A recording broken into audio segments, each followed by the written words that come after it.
Бәріне сәлем. Көп қыздар менің жекеме жігітпен бірге болғанда қай қасиеттерді көрсеткенім жөн, қалай тартымды бола аламын деп сұрап жатады. Бүгін мен осы сұрақтарға жауап беремін. Дайынсың ба? Онда кеттік.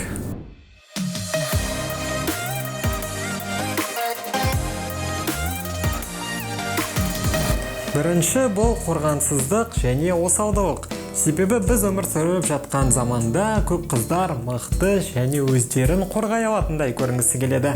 Бірақ сол мықты қыздың кейпінде жаны жұмсақ, айрылып осал, нәзік жанды көрінеді. Екінші, батылдылық. Батылдылық та сені тартымды етеді. Себебі бұл қасиеттен сенің еш нәрседен қорықпай, өзіңе сенімді екенің байқалып, бүкіл әлемге не қалайтыныңды қорықпай айта алатыныңды көрсетеді. Үшінші, бірегейлік. Осыз болмайды ғой. Достарымнан қызды не нәрсе тартымды етеді деп сұрағанда, үлкен кеудеден бөлек әрине, олар қыздың қандай жағдай болмасын, бетперде киме, қалай бар, солай. Яғни, өзі болып қалуы деп айтқан еді. Төртінші, сұлулық.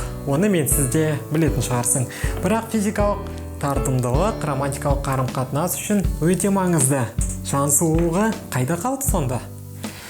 Бесінші, шыншылдылық. Зерттеулер көрсеткенде жігіттер үшін шыншылдылық ақылға қарағанда 8 есе тартымды келеді екен. Себебі өтірік айтатын адамдар ешкімге ұнамайды.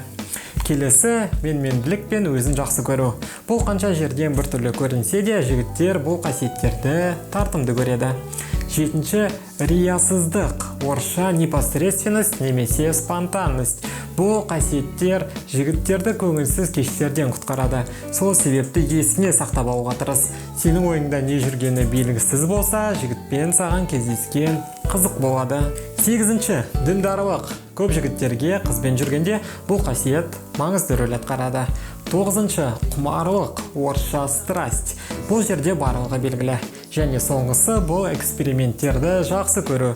Жігіттер негізінен табиғатынан зерттеуші, жаңа нәрселерді ашуға бейім болып келеді. Сол себепті эксперименттер жасауға дайын бол.